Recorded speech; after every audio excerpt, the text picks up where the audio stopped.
God ang ating pong ibibigay para po sa ating mahal na Panginoon. Ibalik po ng higit makalibong beses ang iyong pong ibibigay sa ating mahal na Panginoon. Praise God. Hallelujah. Amen. Praise the Lord. Ipasyo po sa ating Brother Elder, Brother Oliver Bukat. Itaas natin ang ating mga ipagkakaloob sa ating pinakamamahal na Panginoon Jesus. O pumagpala Diyos, ang manaming banal, sa pinakamakapangyarihan, pangalan mo, ang pinakamamahal na Panginoon Jesus, o ng panalain ng mga pastor, Evangelista Willis Radelmeda, ang itunay na propeta sa huling kapanahunan, narito ang iyong mga anak, mga Panginoon, na magkakaloob ng kanilang 10 bahagi at handog. Pinakamamahal na Panginoon Jesus, ikaw pumagpala sa bawat isa na magkakaloob, mga Panginoon. Ibalik mo po ng makalibong beses, higit sa kanilang inaasahan, pinakamamahal na Panginoon Jesus.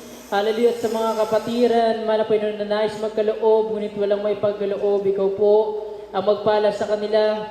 Pagkaloob mo sila ng trabaho, mapagkakakitaan, hanap buhay, mahal na Panginoon Jesus. Hallelujah. Upang sa susunod na banal na gawain, meron po silang maibigay sa iyo, pinakamamahal na Panginoon, sa mga hindi pa nakaunawa.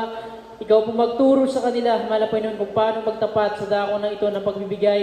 Mahal na Panginoon, ikaw po magbalik, mahal na Panginoon, ng mga pagpapala, mahal na Panginoon, sa mga ginamit mo, mahal na Panginoon, para may saayos ang aming gate, mahal na Panginoon, maging sa mga kapatiran, dito sa Banggar at sa Baknota na nagkakaisa, mahal na Panginoon, hallelujah, para may lagay sa ayos ang aming bahay, sambahan, mahal na Panginoon, sa iyo lang kami umaasa, hallelujah, mahal na Panginoon, sa on the line, mahal na Pastor, Evangelista Willis Radelmeda, ito pong aming samot na lalangin sa pangalan ni Jesus, hallelujah, praise God.